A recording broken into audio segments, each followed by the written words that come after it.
Hi everyone, welcome to HamiSs channel. If this is your first time here and you want to watch this story to improve your English language, start now by subscribing to the bell.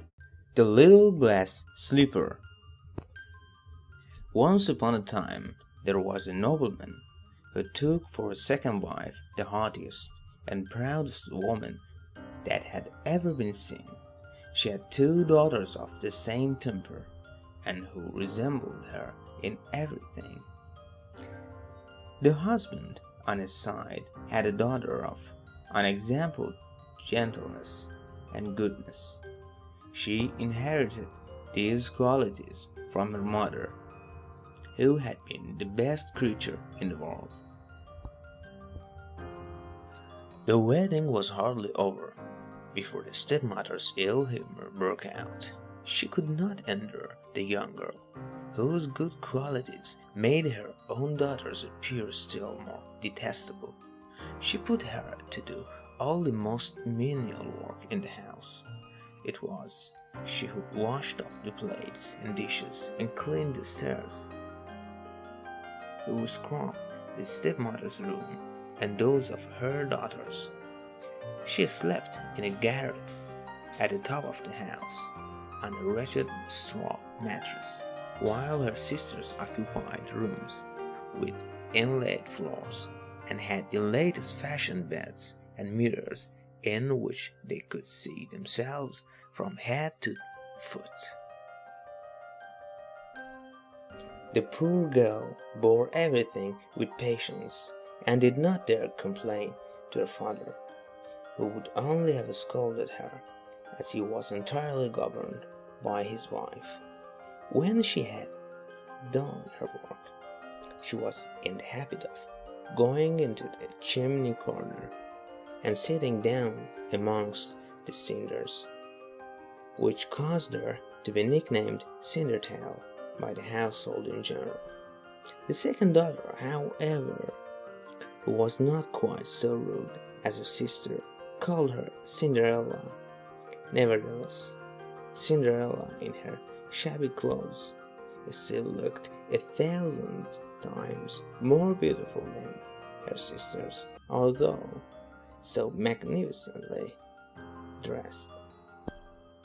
It happened that the king's son gave a ball, to which he invited everyone of position.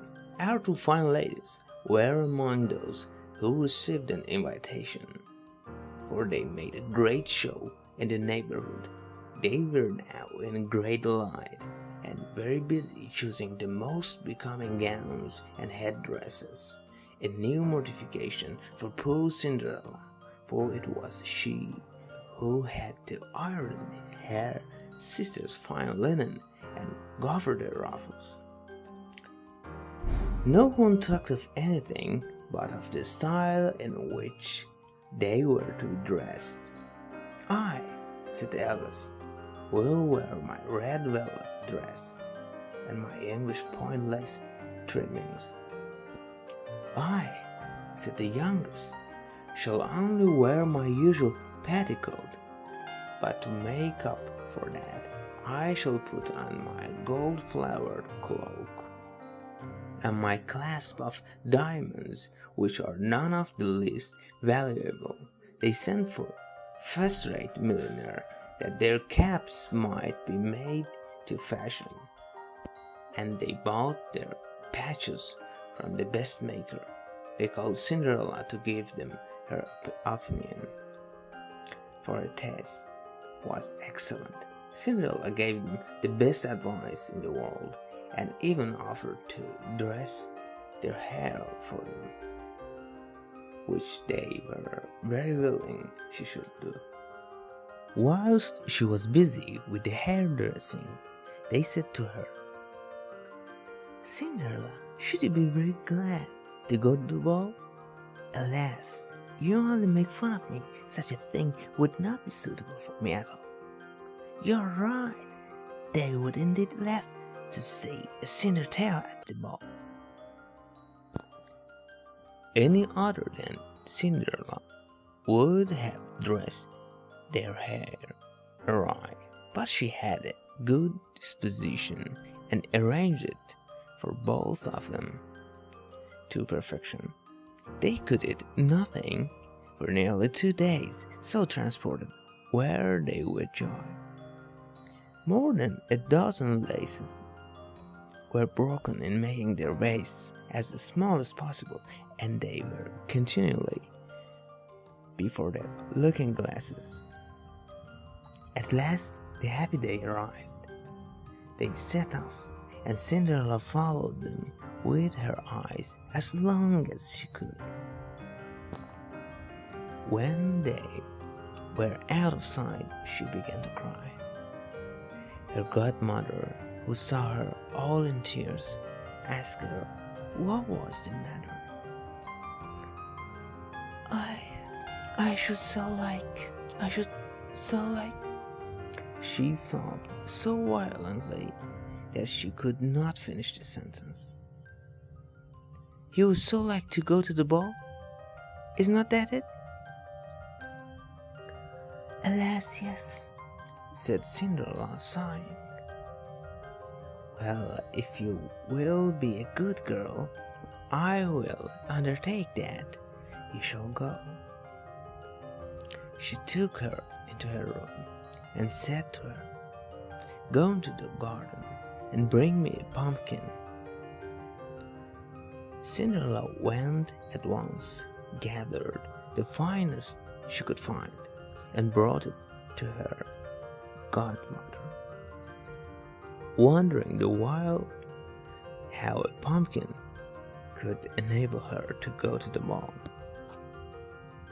Her godmother scooped it out, and having left nothing but the rind, struck it with her wand, and the pumpkin was immediately changed into a beautiful coach, gilt all over. She then went and looked into the mousetrap, where she found 6 mice, all alive. She told Cinderella to lift the door of the mousetrap a little, and to each mouse, as it ran out, she gave a tap with her wand, and the mouse was immediately changed into a fine horse, so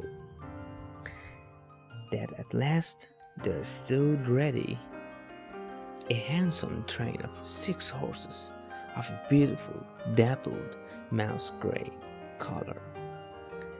As she was in some difficulty as to what she could take to turn into a coachman, Cinderella said, I will go and see if there is not a rat in the rat trap.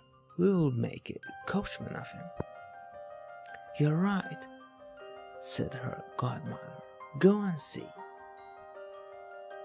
Cinderella brought her the rat trap, in which there were 3 large rats.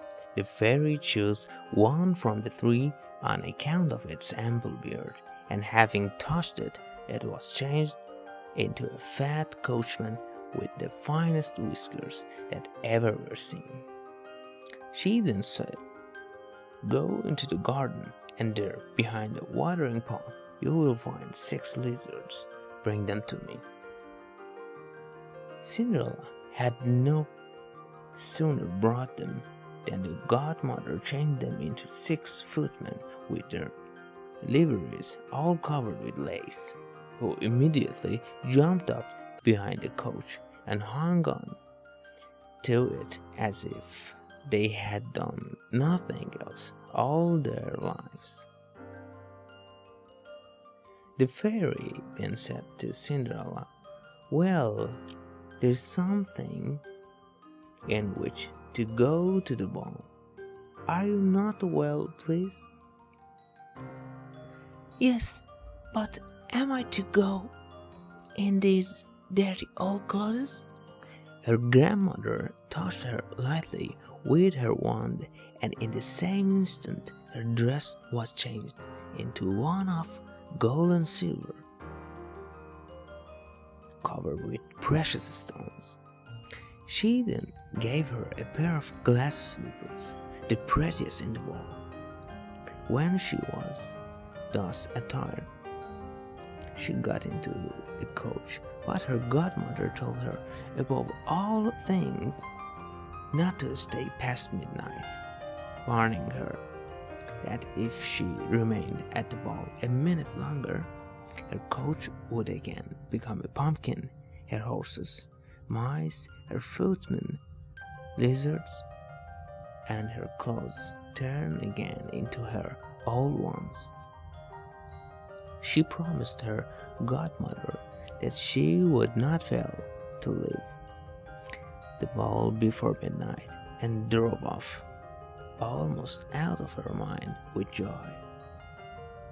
The king's son, who was informed that a grand princess had arrived whom nobody knew, ran to receive her.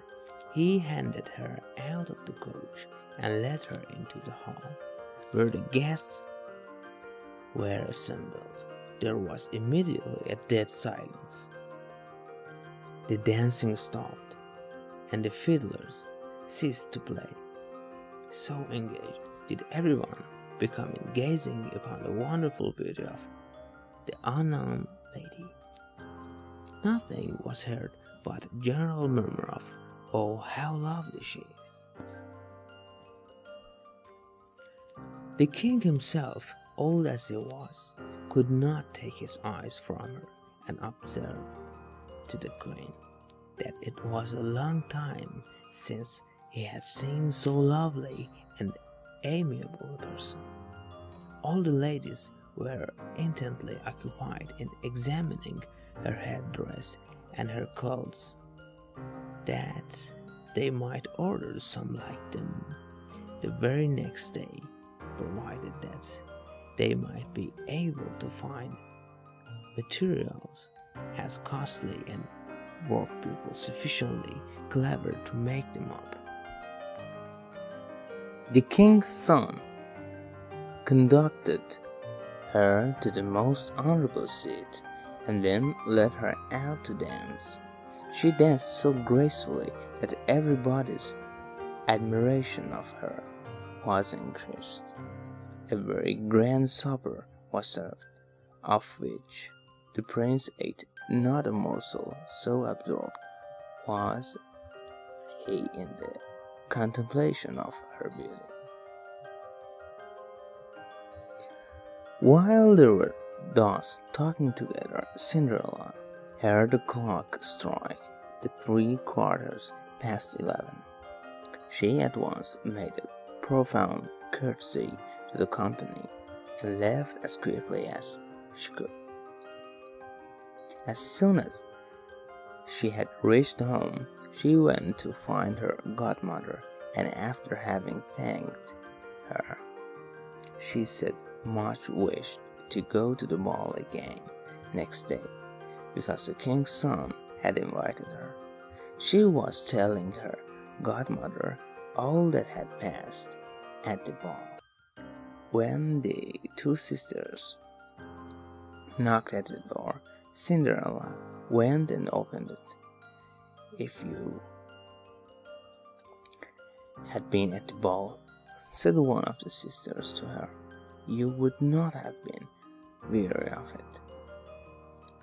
There came to it the most beautiful princess, the most beautiful that ever was seen. She asked them the name of the princess, but they replied that nobody knew her, that the king's son was much puzzled about it, and that he would give everything in the world to know who she was. Cinderella smiled and said she was very lovely then. How fortunate you are. The next day, the sisters went again to the ball, and Cinderella also was still more splendidly dressed than before. The king's son never left her side or ceased saying tender things to her. Cinderella found the evening pass very pleasantly, and forgot her godmother's warning, so that she heard the clock begin to strike 12 while still thinking that it was not yet 11. She rose and fled as lightly as a fawn. The prince followed her, but could not overtake her. She dropped one of her glass slippers, which the prince carefully picked up. Cinderella reached home almost breathless, without coach or footman, and in her shabby clothes, with nothing remaining of her finery but one of her little slippers. The fellow of that which she had brought, the guards at the palace gate were asked if they had not seen a princess pass out. They answered that they had seen no one pass but a poorly dressed girl, who had more the appearance of a peasant than of a lady. When the two sisters returned from the ball, Cinderella asked them if they had been as much entertained as before, and if the beautiful lady had been present. They said yes, but that she had fled as soon as it had struck 12, and in such haste that she had dropped one of her little glass slippers, the prettiest in the world, that the king's son had picked it up and had done nothing but gaze upon it during the remainders of the evening, and that undoubtedly he was very much in love with the beautiful person to whom the little slipper belonged.